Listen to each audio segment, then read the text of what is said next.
Remember to click subscribe and notification button for more Appa's video. Cooking Appa. Hi, this is Cooking Appa. As you all know, Chinese New Year, we will be having a lot of meat, a lot of fish, a lot of seafood, a lot of vegetables inside our fridge. So sometimes you use this, a little bit of this, a little bit of that, and then left with a lot of many other things. So I'm teaching you one way that you can actually clear your fridge very easily using and turn them into a very flavorful dish. Today I'm actually making curry, a vegetable curry, and there isn't any rule as to what you can put inside, what veggie you can put, what veggie you can't. Basically, whatever you want to throw in, you just throw in, put it inside the curry. The only thing you may want to take note is different kinds of vegetable may have different timing in terms of becoming fully cooked. So certain thing you may want to cook a bit longer, certain ingredient you may want to put it towards the end. That is the only thing you need to take note. As with other thing, there's no rule as to what you can put inside this curry mixed veggie. Okay, so let's first of all look at the ingredient here. Now I encourage you all to use a stock, maybe even chicken stock, to cook a vegetable curry. Then your vegetable curry will be extremely flavorful. All right, but of course it will not be vegetarian. Yeah. So today I'm not using any chicken stock or broth. Instead, I am teaching you all a little trick. This thing here. This is the dried shrimp. Hebi, yeah. Dried shrimp, xiami. Dried shrimp chopped. This is about close to 2 tablespoons of dried shrimp chopped. This one, it is going to give you instant broth. Instant broth. Use this instantly, you are going to get a very flavorful broth. And to give it another enhanced flavor, I have some dried lala with me. So I had rehydrated in the water here. So this dried lala is also going to further enhance the flavor of the curry broth later.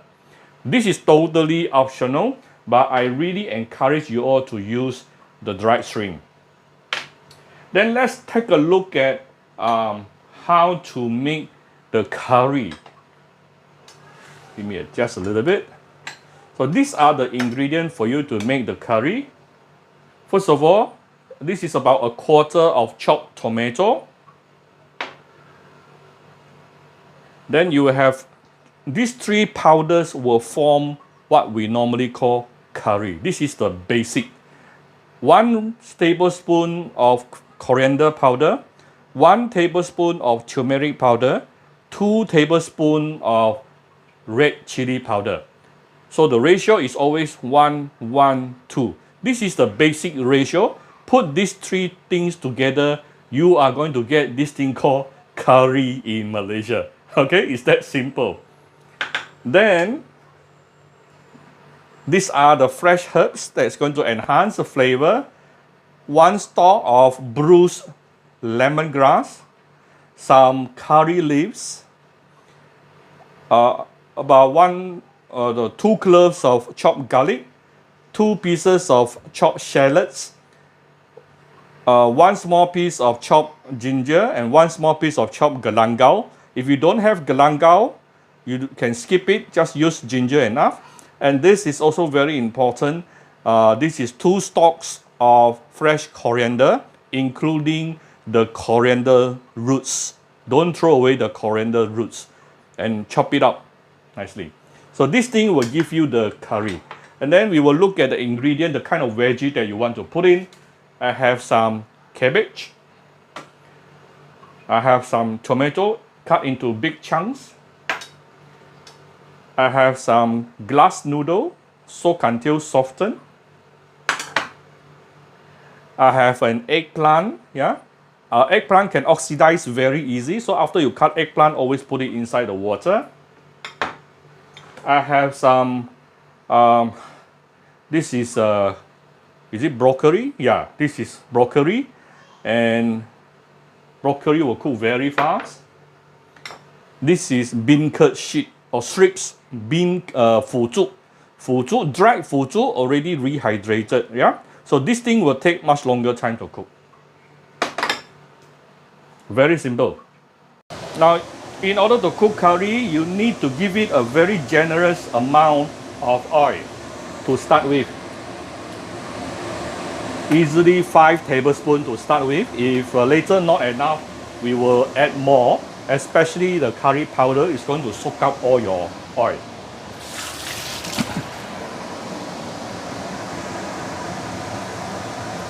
So we are going to start with sauteing the herbs. Yep, display of these herbs, put it in, saute.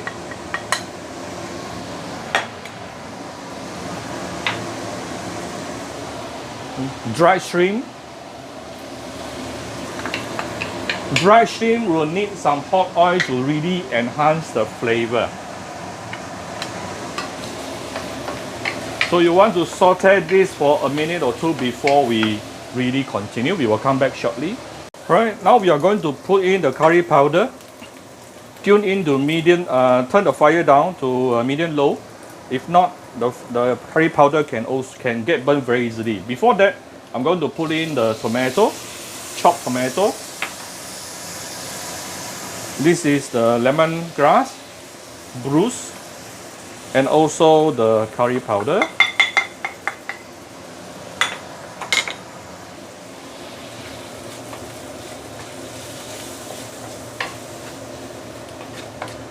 You will notice immediately the curry powder soak out all the oil. So what you can do here is you can actually slowly add on the oil. Yeah?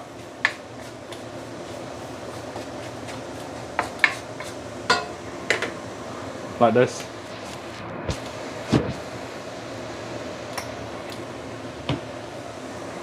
And then slowly saute the the curry paste for a couple of minutes before we continue, to really bring out the nice fragrance from the curry. Right, we'll come back shortly. This is after about 6-7 minutes, slowly sauteing under medium low heat. You can start seeing the oil started to break. Yeah, you can start seeing the edges of the curry paste on the oil releasing. Yeah, coming up. Don't use too high heat, like I said, it can actually get burnt. Yeah, the curry paste. So once the curry paste get burnt, your whole curry is going to be very bitter. So cannot use high heat or even medium heat. Next thing, put in hot water. Why hot water? Try not to reduce the heat of your wok. If you don't have hot water, then it's okay. Just recommended to use hot water. Then we can on the bring it to medium high heat right now, and we want to bring this to a boil.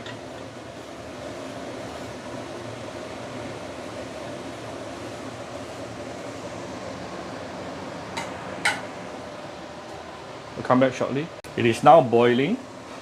Remember, we have some dried lala, rehydrated. Put it in. I'm going to cook the fu zhu first, because this fu zhu is going to take minimum 20 minutes.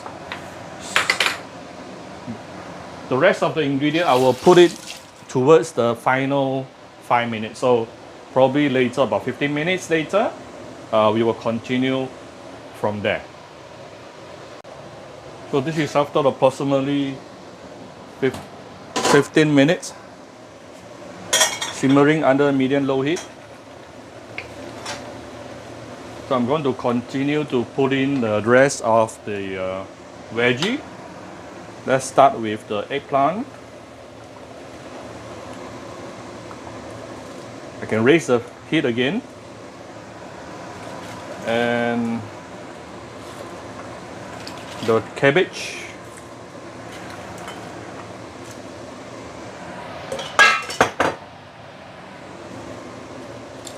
tomato chunks.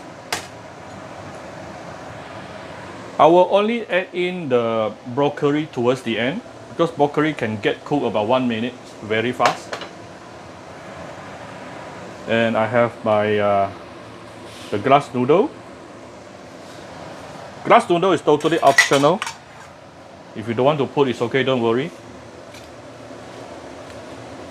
So we're going to bring this to a boil again.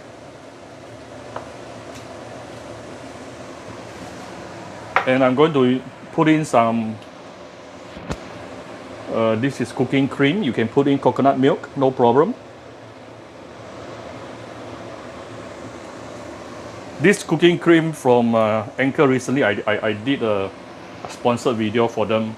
Actually, it will not split, so you can't. So you don't have to worry much. It will make your curry very, very creamy, but it will not split. Yeah. Unlike coconut milk, you can only add in towards the end because coconut milk can actually split if you cook it for too long. Immediately becomes very creamy. Wow. Then bring this to a boil and let it continue cook for about 5-6 minutes, and do some final seasoning, and it's basically done. Right, this is after about 20 minutes total cooking time.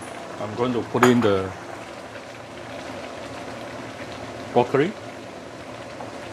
Give it another 2-3 minutes, then it's basically done. And you can actually do some final seasoning right now. Depending on the size of your eggplant, you may want to cook the eggplant longer, meaning you probably want to cook the eggplant, put in the eggplant earlier. So we can actually give it a bit of salt, a bit of sugar, and I'm going to add in some fish sauce to give it some umami flavor. Optional, yeah. But if you want to know where to get this fish sauce, I'll put it in the description. It's basically done.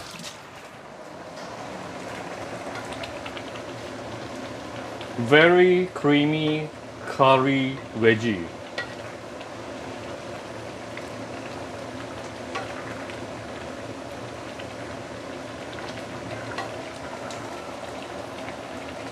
Right.